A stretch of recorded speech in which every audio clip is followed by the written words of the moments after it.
श्री गणेशाय नमः। ओम श्री गुरुभ्यो नमः।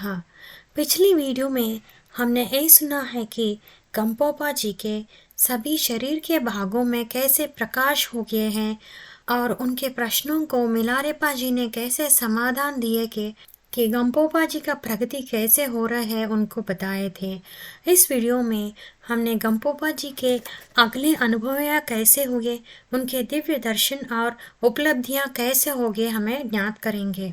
यहाँ उल्लेखनीय बात यह है कि मिलारेपा जब भी गंपोपा को अनुभवों के विभिन्न स्तरों के बारे में सुनते तो वे हमेशा यही कहते हैं, ये अच्छा है और ना ही बुरा, अभी और साधन करो। वे अपने शिष्य को उसके अनुभवों के अर्थ की पूरी जानकारी देते, लेकिन कभी उसकी प्रशंसा नहीं करते, और यही होना भी चाहिए। गुरु को अपने शिष्यों का मार्गदर्शन उसी प्रकार करना चाहिए।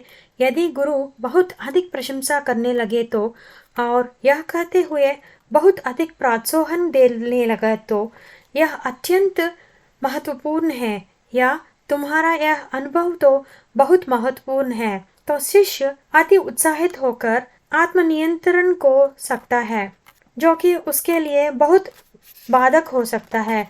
वह आगे प्रगति नहीं कर सकेगा और अपने विभिन्न अनुभवों से अनुरक्त हो जाएगा और उनके वाशीभूत हो जाएगा। हालांकि गंपोपा के जीवन वृत्तांत का वर्णन कुछ ही पृष्ठों में किया गया है, लेकिन उन्हें कई कई महीनों तक ध्यान साधना की थी। इस प्रकार ने अनुभवों को विकसित करना आसान नहीं था।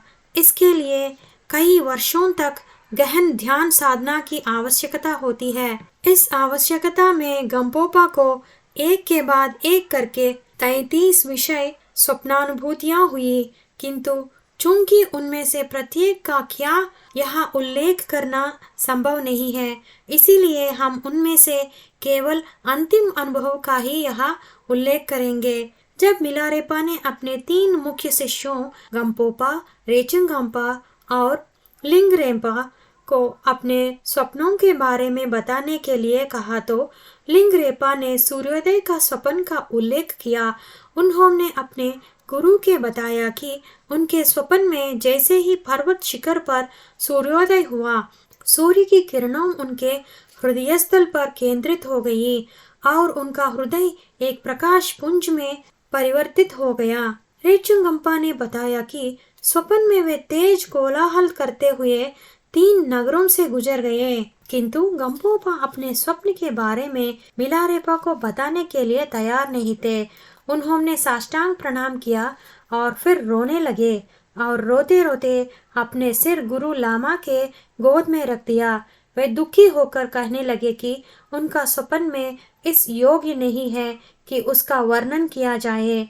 उनका स्वप्न बहुत बुरा था और ऐसे स्वप्न को देखने वाला व्यक्ति भी बुरा ही होगा। गंपोपा ये सोचकर चिंतित थे कि उनके स्वप्न का अर्थ यह है कि उनके मार्ग में बहुत से विभिन्न है, और इसीलिए उन्होंने मिलारेपा से आग्रह किया कि वे उन्हें अपना स्वप्न सुनाने के लिए बाध्य न करे।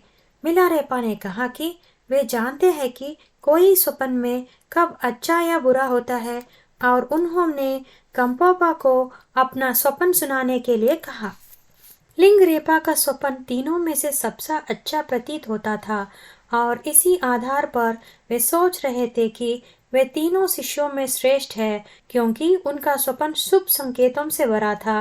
मिलारेपा ने उनके स्वप्न की व्याख्या करते हुए उसे निकृष्टतम बताया। उन्होंने कहा कि लिंगारेपा के कारण का दायरा बहुत छोटा है और इसलिए वे सचेतन जीवों को बहुत सीमित लाभ ही पहुंच सकेगा।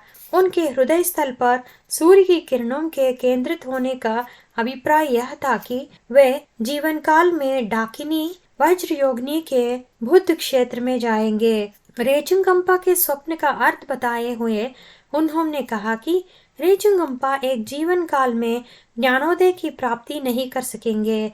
इसके लिए उन्हें 3 जन्मों तक प्रतीक्षा करनी होगी, क्योंकि उन्होंने 3 बार मिलारेपा को दिए गए अपनी वचन को भंग किया था। जो स्वप्न गंपोपा के दुस्वप्न लगा था उसमें उन्होंने देखा था कि वे एक खुले मैदान में हैं जहां बहुत से पशु हैं और वे उन पशुओं के सिर कटते जा रहे थे। गंपोपा को तब आश्चर्य हुआ जब इस भयावह दिखाई देने वाले स्वप्न के बारे में सुनने के बाद मिलारेपा प्रसन्न हुए। जब उन्होंने अपने गुरु के समक्ष अपने स्वप्न का वर्णन समाप्त किया तो मिलारेपा बोले, मुझे अपना हाथ दो, और उन्होंने प्रेम भाव से उनका हाथ थाम लिया।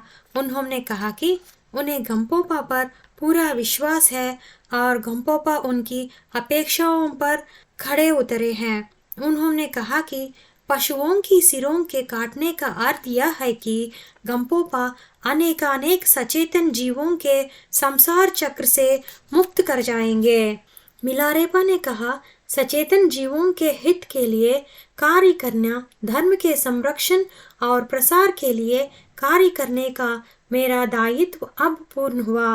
अब मुझे कोई ऐसा व्यक्ति मिल गया है जो मेरा स्थान ले सकता है। गंपोपा एक ऐसी अवस्था में पहुंच चुके थे जहां अब वे साधारण सचेतन जीवों की भांति श्वास नहीं लेते थे, बल्कि अब वे श्वास प्रश्वास की प्रक्रिया दिन में केवल एक बार ही करते थे।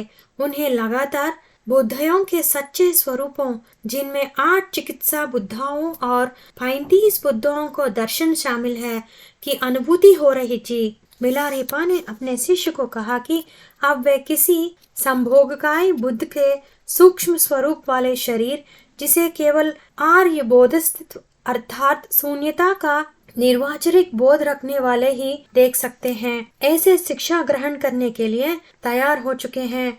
शीघ्र ही उन्हें धर्म कार्य सर्वज्ञ चित्त वाले शरीर, जिसका बोध केवल प्रबुद्ध जन को ही होता है, की अनुभूति होगी। ऐसा बोलकर मिलारेपा जी ने अपने तीनों शिष्यों को अपने अपने सपनों के बारे में उनका अर्थ बताए हैं। अगले आने वाले वीडियो में उन सबका विदाई कैसे होगी हमें ज्ञात करेंगे।